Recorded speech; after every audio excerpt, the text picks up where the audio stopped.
me talk to you about the time that someone tried to get me to work with them for free as a dating coach by trying to manipulate me in the same way that they would try and manipulate you if you were on a date with them. So they came to me, they said they had a problem, that they were never fully committed to anyone. They had never been faithful in any relationship, that they were abusive emotionally, not physically, he said, but to women, and he really struggled with if a woman said, no, I'm not gonna be with you, and he would get super abusive. And we were on this call for about an hour and a half, and I let it go on a lot longer than I normally would, and I learned a big lesson from that. But one of the key things that came away from this was he wanted to work with me because he may soon become famous, and he wanted to be able to essentially say, well, I've been working with someone, if anyone ever came out and sold a story. So the first thing that he did was he made me feel sorry for him, and he talked about how he didn't want to be this way and how he really wanted to change. And it's like a trigger within us to have empathy for someone. So when someone admits that they are wrong, that they are working on themselves, we automatically feel sorry for them. It's an automatic trigger, right?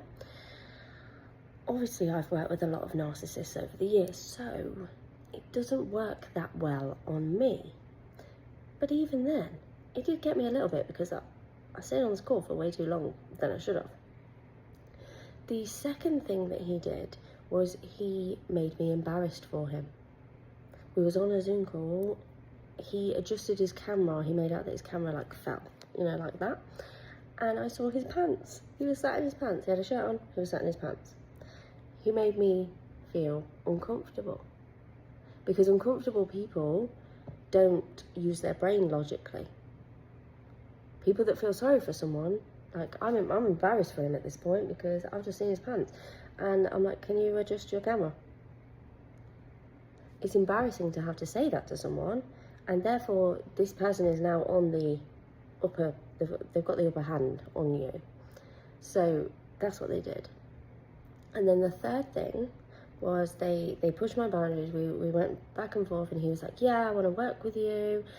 And so I said how much it cost, and he was like, oh, well, I haven't got that, so is there any chance that you could just do it through email, that we could just have sessions through email? And I was like, I don't do that, for a start.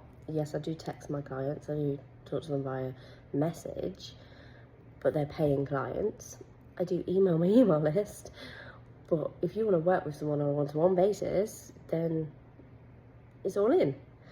And he really went on and on about how he really needed his help, but he couldn't afford it right now, but in the future, when he's famous, he's going to have loads of money, and he's going to be able to pay me back, and all of this stuff. And this is exactly how people, they pull you in, because you start to feel sorry for them. And a thought did cross my mind of, oh, how great would it be, because I actually do want to help people, how great would it be?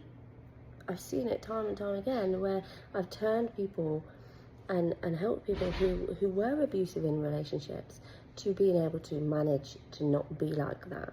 So it did make me think, oh, that would be nice to be able to do that. And then I thought, he's pushing my boundaries again. And that is what you need to keep in the back of your mind constantly, of they're trying to get me straight away, trying to push my boundaries straight away. And once they do it one time, you'll allow that one time, that sets the path for the rest of your relationship.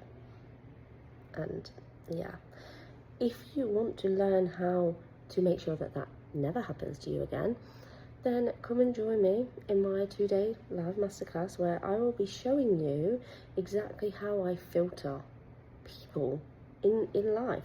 I don't want to be surrounded by terrible people. And how I filtered dates based on what I learned as a probation officer, working with some really extreme behaviours. Comment I'm in below, and I will send you the link, and I will see you in there. You don't need to have to deal with this anymore, because I'm going to show you how you can actually find a decent human very quickly, very easily, without going round and round in circles and being exhausted by dating.